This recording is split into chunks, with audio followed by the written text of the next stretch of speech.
दुनिया का सबसे अच्छा गहना है परिश्रम और सबसे अच्छा जीवन साथी है आत्मविश्वास. तर मित्रांनो, उद्या टायपिंगची परीक्षा होणार आहे आणि तुम्ही आतापर्यंत परिश्रम देखील घेतलेला आहे आणि तुमच्या जवळ त्या परिश्रमाचं फळ म्हणून आत्मविश्वास देखील तुमच्या जवळ भरपूर प्रमाणामध्ये आलेला आहे. तर आता तुम्हाला उद्याच्या दिवसामध्ये तुम्ही केलेले परिश्रम आणि तुमचा आत्मविश्वास या दोघांचं मिळून तुम्हाला सार्थक करायचं आहे.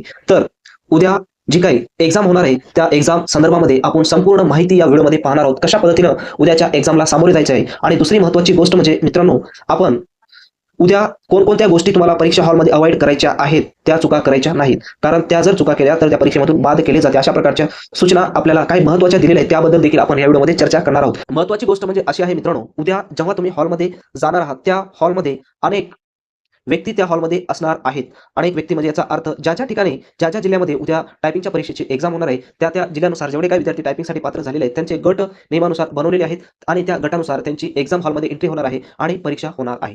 तर ही परीक्षा होत असताना सर्वात महत्त्वाची गोष्ट म्हणजेच आता उद्या जीत म्हणजेच विजय कोणाचा होणार आहे. तर सलग ज्या विद्यार्थ्यांनी कठोर परिश्रम घेतलेले टायपिंगची प्रॅक्टिस करण्यासाठी आणि त्यांच्या जवळ आत्मविश्वास आलेला आहे, जेव्हा व्यक्ती अतिशय चांगल्या पद्धतीने उत्तम प्रकारे कोणतीही तयारी करतो तर ऑटोमॅटिकली आत्मविश्वास त्या व्यक्तीकडे तयार होतो. तर अशा व्यक्तीसाठी उद्याचा दिवस हा अत्यंत चांगला आहे आणि रिझल्ट देणारा आहे. परंतु त्या ठिकाणी गेल्याच्या नंतर तुमच्यामध्ये आत्मविश्वास असणे महत्त्वाचं आहे आणि ह्या आत्मविश्वासाला कमजोर करणाऱ्या काही गोष्टी आहेत, त्या गोष्टी आपल्याला अवॉइड करायच्या आहे. पहिली गोष्ट त्या हॉलमध्ये असणाऱ्या विद्यार्थ्यांची संख्या आणि दुसरी म्हणजे त्या विद्यार्थ्यांचा असणारा गोंधळ.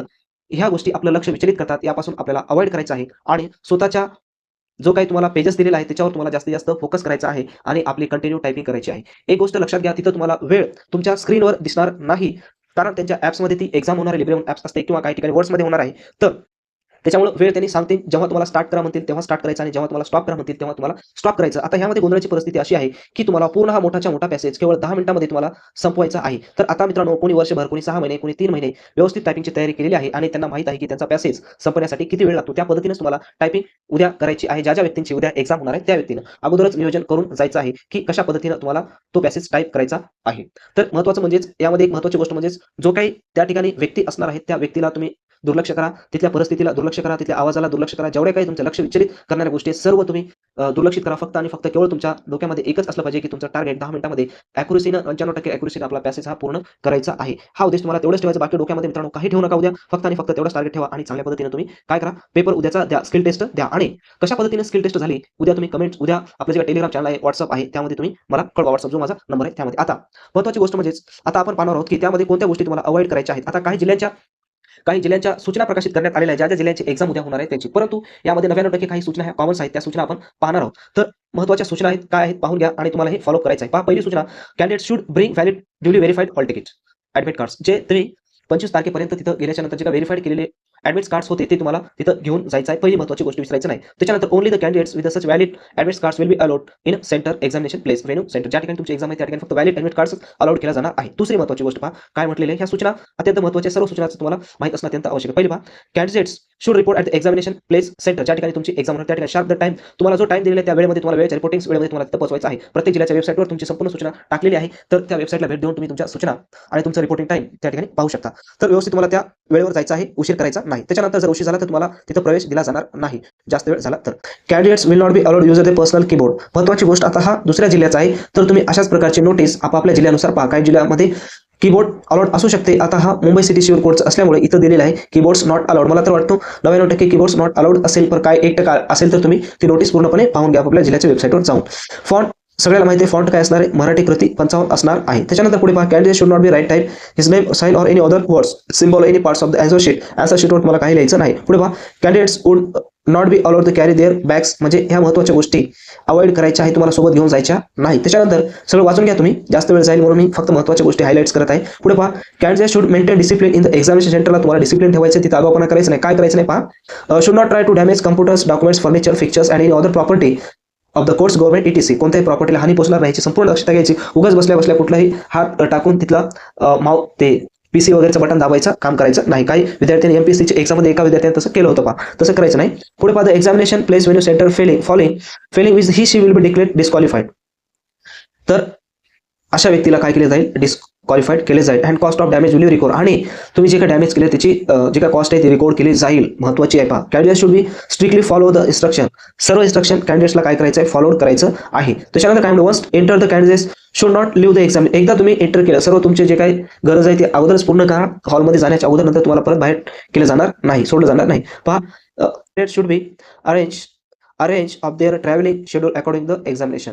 जर ज्या व्यक्तींची लांब एक्झाम असेल अशा व्यक्तीसाठी आहे उद्यासाठी, तर पहा त्यांनी शेड्यूल केलेलं असेल अगोदर, सगळं शेड्यूल तुम्ही करून टाका. तर computers lab wise sitting arrangement त्या ठिकाणी केलेली असेल, सर्व प्रकारची सिटिंग अरेंजमेंट. पुढे पहा काय म्हटलेलं आहे.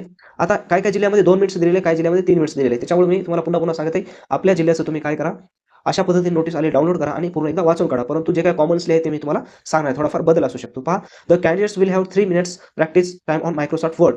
आता इथं मायक्रोसॉफ्ट वर्डमध्ये 3 मिनिटं तुम्हाला देणार आहे. चेकिंग ऑफ द कीबोर्ड्स, संपूर्ण कीबोर्ड्स तुम्हाला चेक करायचे 3 मिनिटाच्या आर्ट्समध्ये. त्याच्यानंतर मराठी टायपिंग टेस्ट किती शब्दाची असेल, तुम्हाला 300 शब्दाची असेल, 10 मिनिटांमध्ये करायची आहे. पुन्हा the candidates will open the new file words which will have the design staple for clarification from कोतीदेव 55 will be use for font size 17. आता ह्या गोष्टी तुम्हाला करत बसायच्या नाही, ऑलरेडीच्या व्हिडिओमध्ये तुम्हाला सांगितलेलं आहे. आता या ठिकाणी एरोज कीज डिसेबल असतील, ऑल फंक्शन की बंद असतील. त्याच्यानंतर पुढे पहा अजून काय महत्त्वाचं सांगितलेलं आहे, अत्यंत महत्त्वाचं काय, do not touch or see or type the typing test paper till supervisor says start. जोपर्यंत सुपरवायझर म्हणत नाही तोपर्यंत तुम्हाला स्टार्ट करायचं नाही. Type the exact paragraph as provided by the supervisor. सुपरवायझरद्वारे आपल्याला पॅराग्राफ एक्झॅक्ट प्रोव्हाइड केलं जाईल. पुढे पहा, when supervisor says stop typing and press the key control S. हे सेव्ह करण्यासाठी असते, तुम्ही टाइप केलेलं paragraph. Save the type paragraph will then press the key control P. हे प्रिंट करण्यासाठी असते. Open the print window and the turn questions paragraph pasted cardboard and upside down position immediately. Therefore stand up your place by taking about the turn and wait for technical supervisor to take print out. Do not type any words after the main typing test is over, otherwise candidates will be declared disqualified. काय म्हणते, do not type any words. जे काही तुमचे main टायपिंग्स आहेत त्याच्या व्यतिरिक्त तुम्हाला काही करायचं नाही, दुसरं टायपिंग करायचं नाही. जर तुम्ही तसं केलं तर तुम्हाला डिस्क्वालिफाईड केलं जाईल. अत्यंत महत्त्वाची आहे. त्याच्यानंतर पुढे पहा काय सांगण्यात आलेलं आहे. मित्रांनो, हे व्हिडिओ थोडासा मोठा होते, त्याच्यामुळे तुम्ही संपूर्ण जे काही माहिती आहे संपूर्ण पाहून घ्या आणि सर्व जे काही जिल्ह्याचे पॉसिबल होत आहे तेवढ्या जिल्ह्यांचे सर्व नोटिफिकेशन्स मी आपल्या टेलिग्राम चॅनलवर अपलोड करत आहे. तर तुम्ही त्या चॅनलला सबस्क्राईब करा आणि तिथं तुम्ही ते तुमच्या एका जिल्ह्याचं आहे त्या जिल्ह्याचे नोटिफिकेशन तुम्ही डाउनलोड करा आणि ते संपूर्ण वाचा आणि त्यानुसार उद्या तुम्ही परीक्षा हॉलमध्ये एक्झाम देण्यासाठी पूर्ण तयारीने जा. आणि पुन्हा एकदा जेवढे काही विद्यार्थी उद्या एक्झाम देणार आहेत सर्वांना बेस्ट ऑफ लक. चांगल्या पद्धतीनं पेपर उद्याचा टायपिंगचा द्या आणि तुमचं सिलेक्शन हो अशी सदिच्छा माझी प्रार्थना आहे की सर्व विद्यार्थ्यांचे सिलेक्शन झालंच पाहिजे.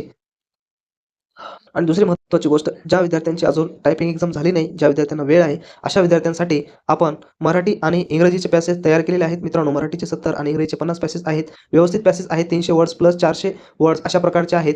तर हे घेण्यासाठी त्याची लिंक सुद्धा डिस्क्रिप्शन बॉक्समध्ये दिलेली आहे, त्या वेबसाईटला भेट देऊन तुम्ही हे पॅसेज बाय करू शकता.